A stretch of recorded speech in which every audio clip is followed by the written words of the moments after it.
Welcome to the Dundee Voices podcast, where we shine a spotlight on the people behind Dundee's third sector. In this episode, I speak to Gill Thomson from The Yard, a play space for children with disabilities. Stay tuned to find out how Gill turned her frustration into action and created the play space that her family and her community sorely needed.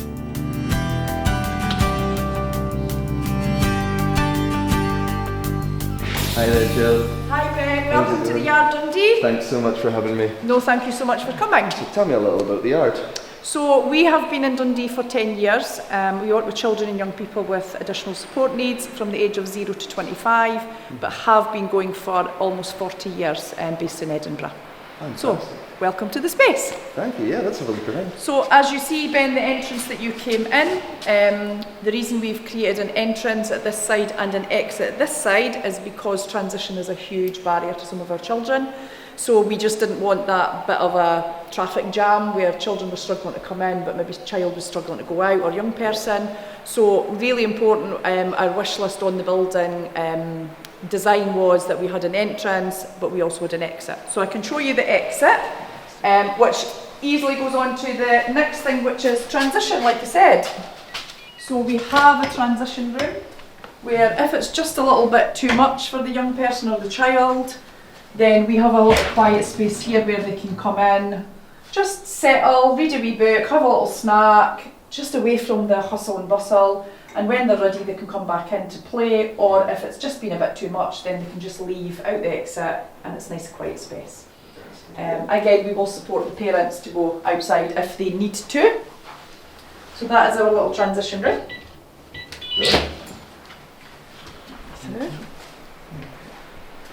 And if you're feeling up to it and you've had your little transition and you've had a little bit of chill out space, you might want to come in and do rough and tumble. So this is our soft play.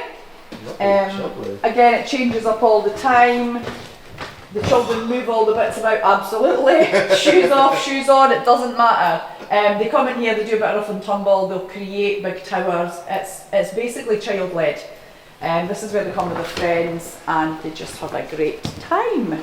Very comfortable, I like it. It's fab. This is a great addition to the yard. So we have a changing place. So this will be registered on the PAMIS website. It has the tracking, the hoist, it's obviously got the shower, it's got the changing table. So the young person or the child can come in, have their shower, be changed. They have the toilet, the stroma shelf, and also my favourite part of the changing room is it has a rise and fall sink. So again, it's promoting independence. Yeah. So gone are the days where these wee hands need to be up to get washed. We can adjust this so that, we're promoting their independence. Again, this will be open to the general public, so if they're passing and they needed a change in place and we're in service, more than welcome to come in. They'll be shown into here, get to use the facilities, and then we'll obviously escort them back off. So yeah, brilliant. Fantastic addition. And the fact that it's got the tracking and the hoist is just fantastic. So there you go. And then round into the main play floor. So this is where the magic happens, or some of the magic. Set up completely differently every week, every day, based on what the children, so the children tell us what they like to play with, what activities they like to do, and then we just try and incorporate it into the space. Outside space and inside space, and we will utilise the same toys inside and outside so that it encourages maybe children that don't like to go outside. It encourages them to go outside and try it because their favourite toy is possibly out there. So that's where all the wee magic bits happen. Brilliant. So yeah, just changes up depending on what the young people have requested to play with. So this is our meeting room / multi-function room then. At the moment it is Santa's workshop. So we are in prep for our Christmas parties which start on Sunday. So we can hire this out, we use it for our parent and carers group. It's also got a dividing wall which can come up to here. And then it then creates two smaller spaces. So yeah, fantastic for meetings. But like I say, it's Santa's grotto at the moment, making all the Santa stuff for the children. Looking very Christmassy. It is very Christmassy.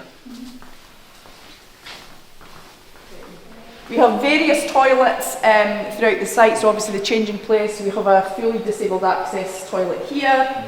And then we've got another two on the play floor. This one here is obviously, again, wide enough where a wheelchair and things can be used. This is our do you know what, this is the heart of the yard, it's the kitchen, a bit like your home, and that's what we're trying to create. We're trying to create that home environment whereby they come, they put their slippers on at the door if they want, they come in, they put the kettle on, sit around the table, have a snack, have a chit chat, and it's the heart of the yard. Previously in our build we didn't have this, so this was a fantastic addition. So during school sessions, we always encourage the children to come in here and have their snack. So they're sitting at the table together, because it's just lovely, isn't it? You know what it's like. At the end of the day, I love to come and sit at the table and just say, well, how was your day? How was your day? So that's what we're trying to do, encourage. We also have a free ladder here, so again, any parents can come in. It's kind of discreet, it's out the way. They help themselves to a bag, and they take basically what they need out of the free ladder as well. So, and there's always biscuits in the biscuit box. Always biscuits in the biscuit box. So just through here, Ben, this is predominantly the staff area, although we have our family room in here. So this is where our family support worker would support the families, whether it's to just give them a bit of 5 minutes, a bit of a chat, or it's to help fill out forums, applying for, I don't know, benefits, or team around the child meetings, stuff, just to create a space where it's away from the busy play floor. However, the children are welcome in this space as well. So again, it's really just, there's not one size fits all for the yard. It's whatever the family needs. So, but it's just another little breakout space that we can use. Also, it sometimes is used for transition. So it's just a bit too much. Let's come in here, let's just have a bit of downtime, and then let's go back out to play. So this is our family room. And then back onto the main play floor. And round here we have our sensory room. So again, we kind of keep it to one parent, one family, because again, it's about having a quieter space. Again, is it to regulate? Is it just that the child just wants a wee bit of peace and quiet? So they can come in here with the family and use all the facilities. We have a vibrating wall if you want to try it. So if you push your back, so it vibrates on your back, vibrates on your feet, which is fabulous. It's very relaxing. Waking up. It's like a little massage chair. We've lost Ben, he's gone. Again, it has the tracking, so if the young person wants to come out their wheelchair, they can, and again, it moves, so they use the whole room, and right down to the bubble lamp, so again, it's fully accessible. And this is all a tactile wall. This thing, I think, does everything but make your tea. It's fabulous. Very tactile, so lots of dinging bells. This is one here with locks and letter boxes and doorbells. Just keeps them busy, but it's in a nice quieter space, the relaxing lights and things. If the young person or child is in a wheelchair and is not really keen to come out because it's a new space, we have little buttons here, little padlets. So again, they all just get wired up to these machines, and they've just got fully accessible to use exactly the same as if they wanted to sit onto the mats. So again, it's adapted to what the child or the young person needs. So this is our sensory space / staff space. Staff wellbeing. Staff wellbeing, get into the sensory room. This is our space. And this door is our outside play. And it is open all session, so whether it's rain, sunshine, sleet, snow, this door is opened all the time, and it's just so the child or the young person doesn't have to ask, can I go out to play? It's free, they can go out to play. Do you want to cut it? Yeah, because it's like, I'm not going out with that way. So we're back at the yard a few days later, and the weather is much more agreeable now. So Jill, tell me more about the outdoor space. Much more agreeable, no rain, so let's have a walk around our adventure centre. So previously to the funding, Ben, and the refurb, this is all we had in our garden was these 2 trees. And as you can see in the background, it has been absolutely transformed. We were kind enough to be given donation from NHS Foundation, and we have created this fantastic adventure play space. So this is our bike track, which is a huge success with the family. So we have go-karts, we have wheelchair accessible bikes, we have balance bikes, scooters, and as you can see, Ben has chosen one of the bikes. So amazing space. We also have got traffic lights, we've got pedestrian crossings, we've got lollipop sticks.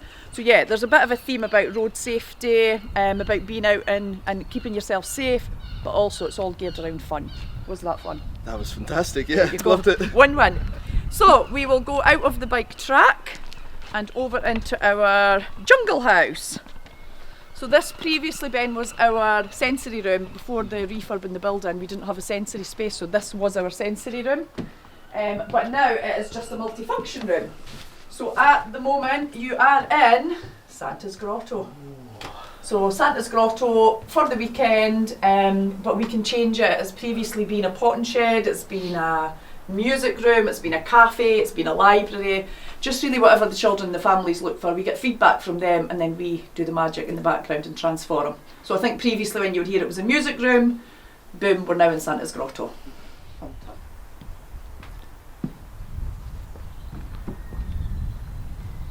So this is our fantastic adventure play space, Ben. So feel free to hop up on it, try it out. And the kids absolutely love this space. So as you can see, this is quite a challenge. We've got the bell towers behind you.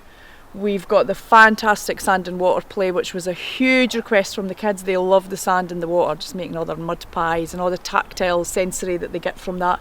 So we created this fantastic space, also wheelchair accessible. So yeah, it's just fun for everybody. Parents love it, kids love it, we love it. You love it. You're smiling. So yeah, this is our space, and I can take you a further walk up, just let you see some other equipment, and also we've got a space up there that's just kind of been left at the moment, but we've got lots of ideas. Coming into springtime, we've got lots of ideas how we're going to transform that space. So let's head up there. So yeah, there's a big space at the top that we kind of just left dormant, didn't do much with it, just to see how the children would play with the space. And yeah, we've now made an agreement that this is going to be a fantastic space for our sensory garden. Okay. So this is going to be where we have a lot of tactile equipment. We'll have planters where we can put some nice herbs and plants for the kids too. Like I said, maybe the potting shed, they can maybe go back to the potting shed and have some strawberries, sell them to the families. Yeah, there's lots of ideas coming in. And again, it's working with the children to see what they're looking for. So this will be the space. We've got some of the equipment already purchased, but again, we're doing a bits of drawings with the kids, letting them explore what do they want to see. We're definitely having a sensory walk. They've asked for a sensory walk area. So this is where we will have all of this. So yeah, exciting to do this in the springtime when it's warmer. So lots to look forward to as well then. Absolutely. So yeah, so fantastic. We are over the moon with this space, but the biggie, Ben, is let's have a race to that tyre swing. You're on. Let's go. Do it. And no, he's got started. Let's go, let's go, let's go. You're good at this. Let's go, let's go. Mission miles behind. accomplished. Well done.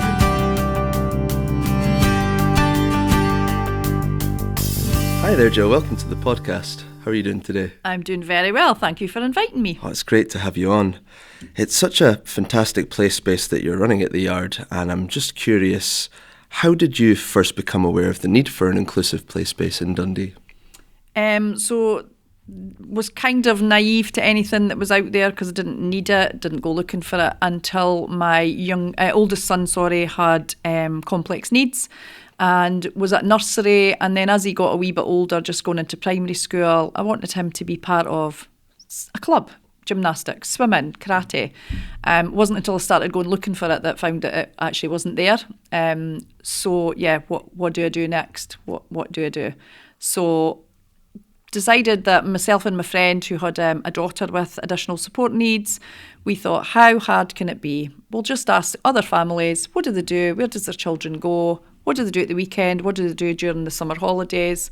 So we set up 3 little meetings across the city, one at the West End, Central, and one in the East End. And we're inundated with parents basically coming saying, are you setting up a club? We're like, no. We're looking for you to tell us where you take your children. Well, there isn't any place. Oh, so we called it Help Us Help You. So that was the little flyer we put out. And very, very quickly, we sat in the McDonald's car park, sitting having our muffin and coffee, whatever it was we had, till 2-3 in the morning and said, we've opened a can of worms here. Meeting some of these families, we thought our lives was hard, but It wasn't. There weren't a patch on what some of these families were going through. Really socially isolated, had nowhere to go, had nobody to speak to. Their friends didn't understand what they were going through. So we were like, we can't close this lid. We've opened this can and we can't close it. So decided very quickly that we needed to start something ourselves. Okay, so this really came about because you were looking for this sort of inclusive play space. And when you asked all these sort of families, what is their answer was, well, we were hoping you could tell us essentially that there's nothing. Yeah. Okay, so what comes next? Yeah, so what comes next? So again, famous last words, how hard can it be? We'll set up a club. So we went to a Jack and Jill market at the Disc, went and bought lots of fantastic second-hand toys and scooters and bikes and prams, you name it. Obviously forgot at that point what size our cars were. The Jack and Jill market completely closed, and me and my friend Val were just standing outside in the car park with a phenomenal amount of toys and scratching our heads thinking, how do we fit that in a hatchback? So yeah, then had to call on our lovely husbands. My friend's husband is a builder, so he had a pickup, so he came with a pickup, picked everything up, and then it was like, that's great, he's picked it up, where are we putting it? So ended up in her garage for quite a while, and then into a storage unit. So we then had to hire one of these kangaroo storage units and get a van. So then spoke to Adler Complex and said, can we trial run something after school? So we did 2 nights a week after school, an hour and a half session, but we were like 3 hours prior setting up, 3 hours after cleaning up. So massive thing. But to see these young people having a space where they were just accepted for who they were, the parents didn't have to worry for an hour and a half. Yeah, the 3 hours either side was nothing. It was absolutely nothing. So you saw a gap in what was available and you just decided to step in and fill it then and take matters into your own hands. Yeah. So I'm getting all these sort of toys and transport and a space to have that in. How did you raise the money for that? So it was self-funded at the start, so myself and my friend, and we're not millionaires by any stretch of the imagination. So yeah, it was beg, borrow and steal. We called it the Hush Club. So we were trying to approach local funders who would donate some money and things, but because we weren't a charity, then it was a bit like you have to become a charity before you can accept this money. So then we decided, we found a bouncy castle company that was up for sale, and we thought, how hard can it be? That's my famous last words. How hard can it be? So we bought the Bouncy Castle company. We had a young gentleman who used to work for us that delivered, but any time he was off or he was on annual leave, guess who was driving that minibus? And the van, me and Val, every single week on a Saturday delivering 15 Bouncy Castles. But the money that was raised from that was then what we then would spend on the families. So I'm hearing a bit of entrepreneurialism there. I don't know if that's a word, but yeah, I'm hearing how you just innovated and you found a way to raise that money and just keep the programme going then. Yeah, because again, financial burden was going to be an issue for some of these families, and we didn't want that to be there at all.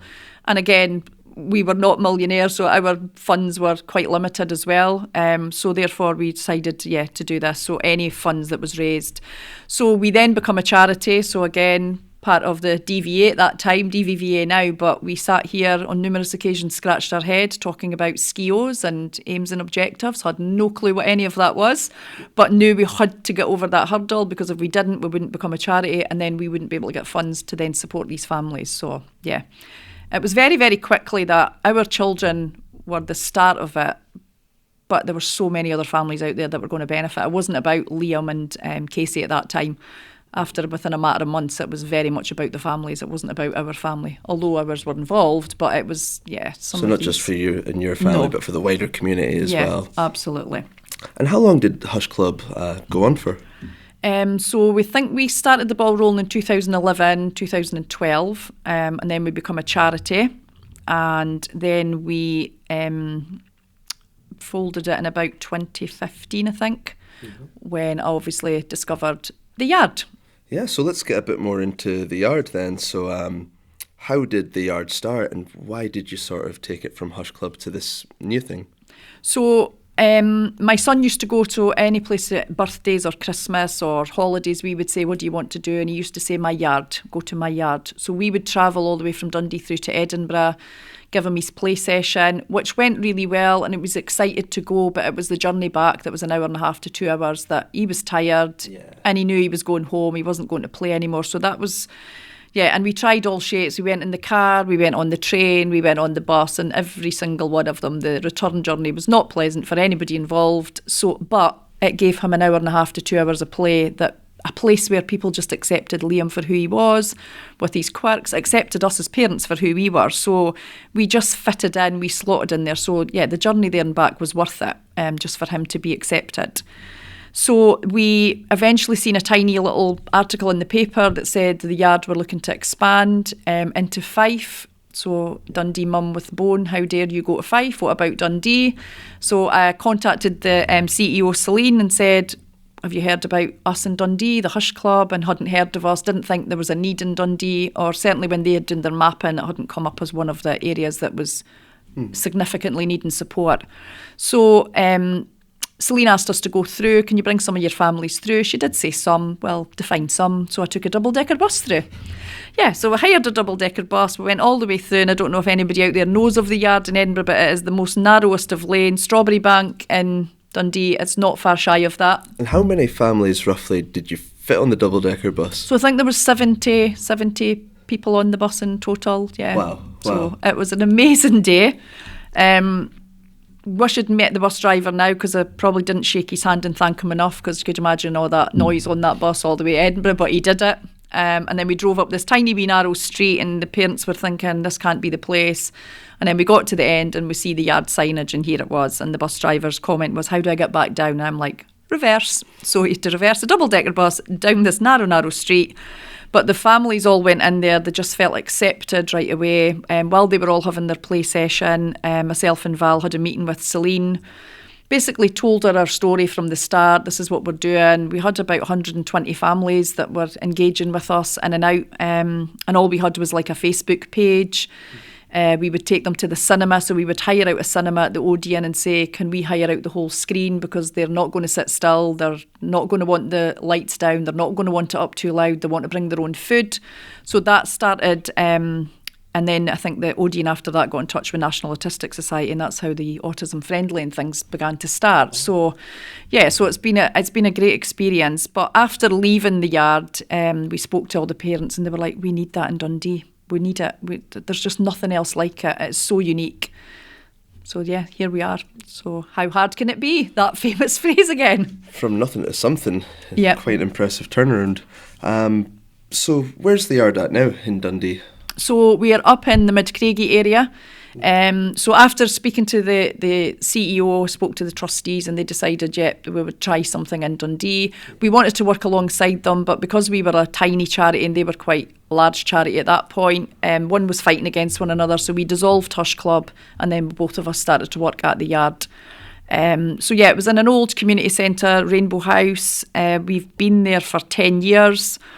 It was a very dilapidated building, but it was loved because we loved it, because if we didn't love it, and the families wouldn't benefit from it. So it was a loved space. It was fantastic every weekend. It was just a weekend service we started, just to hear the noise of the kids all enjoying themselves, having fun, parents sitting together, chatting together. It was just magical. So we went 2015 to 2019 was just 2 days a week. And then eventually, because again, it's all about funding, it's trying to prove that the need is there. So we did lots of work in the background. And then in 2019, we managed to secured funding and got a 5-day service, which was amazing, So, and here we are now.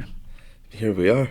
So fast forward to sort of 2026. What does an average day look like at the Yard now? How's the Yard running? Has it come a long way since pre-COVID, or where are we at? So came a long way. One of the downsides of COVID, although there is many, but we weren't able to open because we didn't own the building. We weren't able to open, whereas we could have been opening to do. Edinburgh did an emergency service, so we're working closely with social work. We couldn't do that because we didn't own the space. So we took over the space on March 2024 and handed back the keys, which was really horrible because we'd waited so long to get that space. And then we handed the keys to the builders and got the keys back in September 2025 with a 1.5 million refurb. and it is an amazing space now. It's just Absolutely fantastic. absolutely amazing. Myself and the Deputy CEO, Jenny, were able to design the whole space. We knew what worked, we knew what we needed. We're quite a unique service, and there's certain things we need, and it's not a lot, but if we don't have these certain things, it just doesn't work for the families. Yeah. So that was an amazing opportunity for us to design the space that we wanted, we knew would work, and the garden space as well. So yeah, we opened up to the families October 2025, and yeah, what is a day in the life of the yard? The beauty of the yard is no 2 days are the same. No 10 minutes are the same. Yeah. So we run multiple services now. And again, it's not services that we think will be wanted. It's services that we've listened to the families and they've told us what they need, what they want to see. So we're running family sessions on a Sunday. We're doing early years. We're doing a new project called Targeted Pupil Support. So that runs on a Monday, Tuesday, and that's children and young people who are really struggling in school, or they might be on a part-time timetable, or just by a Friday, they might just be absolutely exhausted, totally zoned out. So they know that when they come back on the Monday, they get to come to the yard for half a day. So if they do well in the morning, they come to the yard in the afternoon and they just get to release all their pent-up energy, all their frustration. So that can be supported by parents, carers, and also pupils come with staff from the school. So again, they're engaging with the other parents and other carers. So it's a really, really lovely service.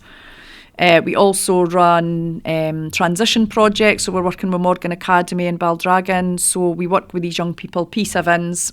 Head teacher identifies 10 children from the 4 primary schools. They come together, just a play session. Transition's not mentioned, high school's not mentioned. It's all about them building up a relationship with one another, friendships. That's what they do from September to January. And then in January, the high school starts to engage by bringing in staff so that the staff from high schools meet these people as just children playing in an environment, nothing to do with... So when the children are coming and playing, is it with kids from other primary schools who will be going to the same high school, yeah. So the 4 cluster primary schools come together every single week from the start of their P7 journey, come to our building, have a play session, and then the support staff or teachers from the high school come back in and they actually meet the children for being that young person, not for being Ben that loves maths and Gill that loves English. They don't know anything that they like. They just see them as they're here, they're playing, they're having fun, they're building relationships. And I know that transitions can be a difficult time for young people as well. So is the benefit of that there that when they're then going into high school, there's already faces they know and people they know and a bit of familiarity. Yeah. I mean, it's not going to take away all the anxieties, but it reduces some of them. And also throughout that journey from September to June, we invite the parents in maybe 5 or 6 times. Because again, your child goes away to school, they come back and they go, I was speaking to whoever, and we don't know who that whoever is. We don't know their parents because they're at a different primary. So all the different primary school parents meet one another and get to know, oh, my son's going to school with this one and my daughter knows this one. And so it's creating a network, it's creating an opportunity for other people to meet. It can be quite isolating having children with additional support needs. The safe space is home. The safe space is going to the same shop, going to the same park. But if they come here, they meet other parents that, they feel the same as me, and they build up a bit of a network. And that then sense of community trust, as well. Exactly, community, network. It's not just me that feels this, it's not just me that experiences this. So that's the whole ethos behind the yard. Absolutely. And so looking to the future, where do you see some untapped opportunities or maybe some impending challenges over the next few years for the yard? Funding's always a huge thing. So it's quite a cutthroat business out there just now, but we have got a fantastic fundraising team. I call them the fundraising gurus in Edinburgh, that are tapping into every single thing they can. They're an amazing team, and also they listen to what the service managers need, what the families need, because we're directly speaking to the families, and they know what we know what they're needing, and then we feed that back. So fundraisers go out and actually seek what we're looking for. So respite is probably at the top of everybody's wish list. So we have got care inspector registration now, so this is the next sort of step we will be taking. But because it's a big, important, I mean, all children are absolute, they're like little pieces of gold, but if they've got an additional support need, there's just that extra worry, that extra layer that parents just want to be 100% sure that their young person's going to be safe. So it's not a case of just diving in and doing it. So that's what I'm working on as we speak. hoping that we'll do a bit of a test of change in the summer, whereby we will not do one-to-one support, but we'll do close support. So it'll be a group of maybe 6 young people with 4 support staff.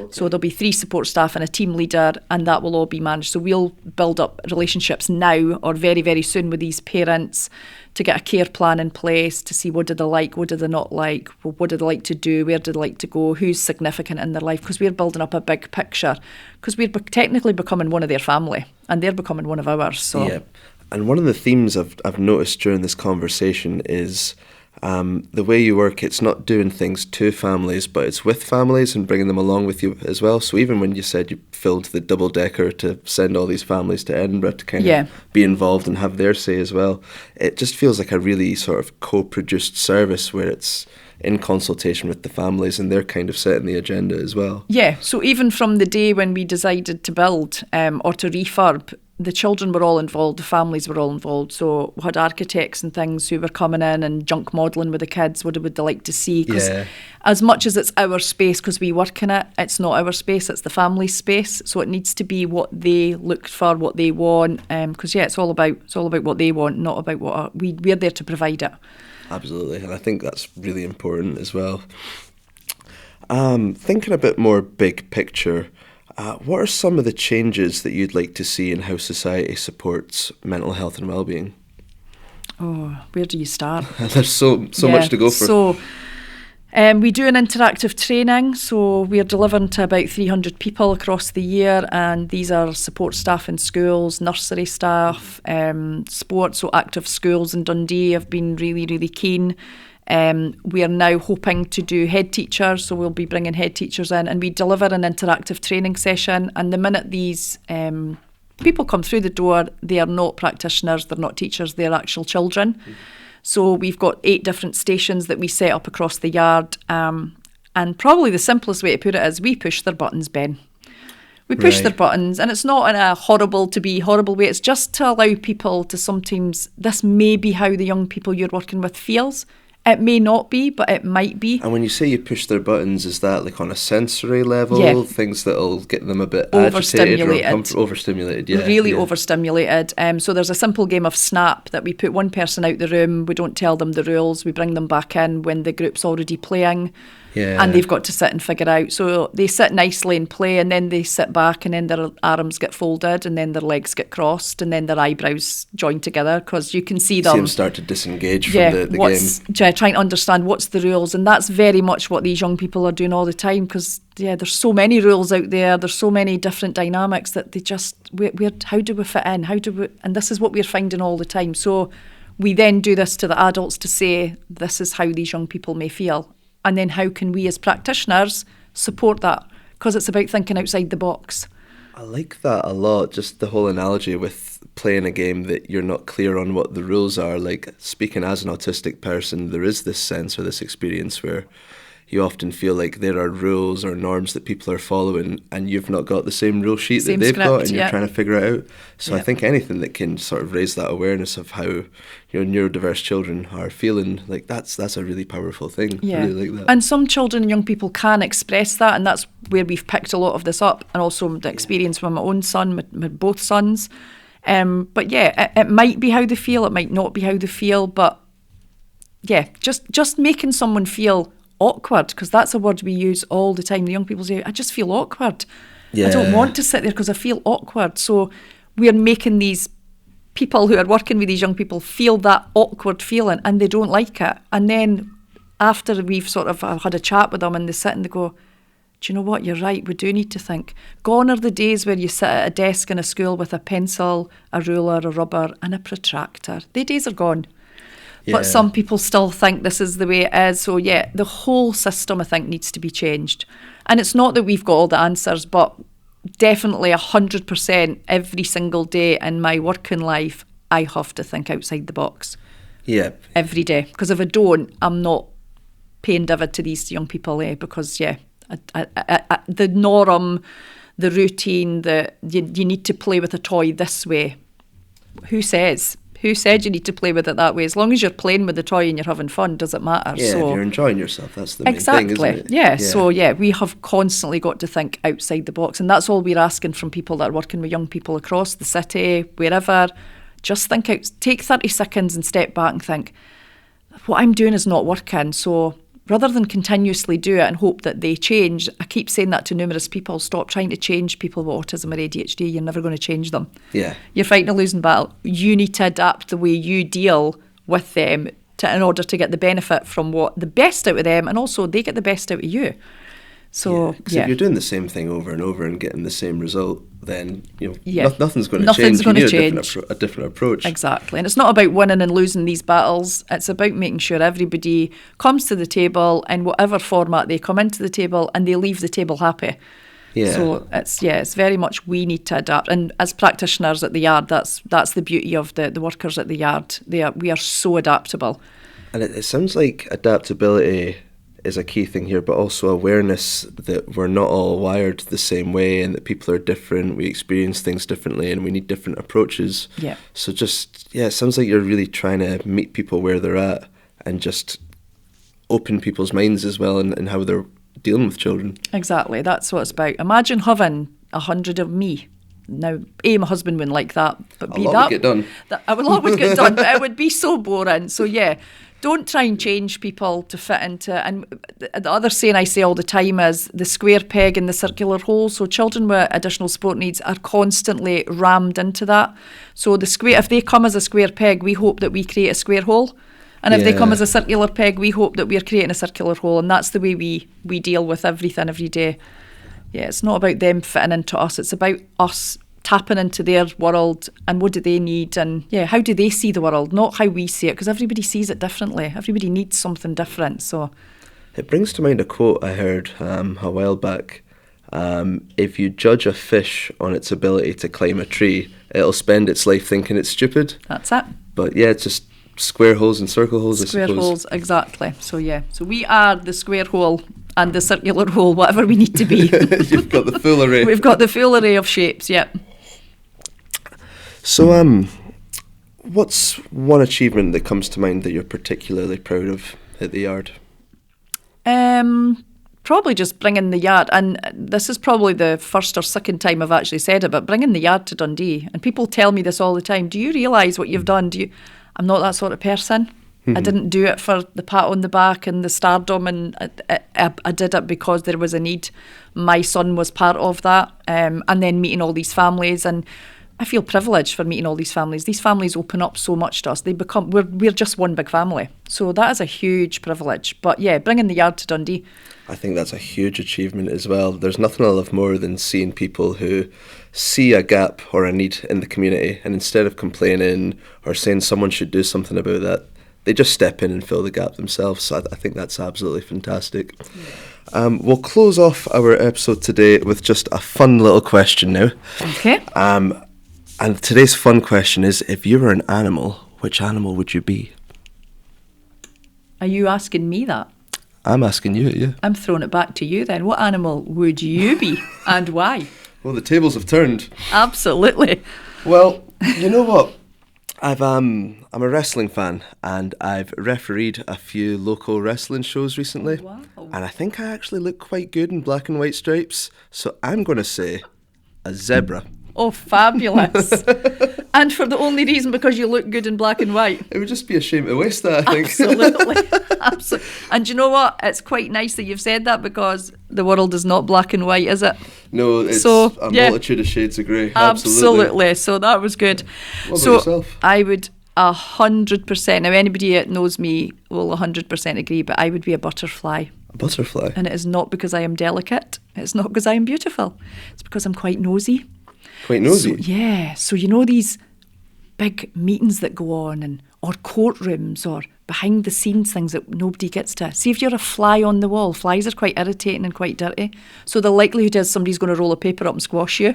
But a butterfly, people actually, you don't see them very often, and they're nice to look at, and they're quite therapeutic. So I would have half a chance of staying in that meeting and getting to know the gory details. Oh, to be a butterfly on the wall at those meetings, Absolutely, because I am so nosy. So yeah, and I'm not nosy in a bad way. I'm nosy because I'm like, they're struggling with that. if I knew a wee bit more about it, I can probably help. So Yeah, so I'm nosy yeah. in a good way, not in a bad way. Good stuff. Well, Jill, thank you so much for joining us today. It's been such a pleasure to have you on the podcast, and yeah, hopefully I'll see you again soon. Thank you so much. And you know where you are if you need a day where you need to play. Come along Right to the back yard. up at the yard. I'll be on those bikes again. Thank you so much.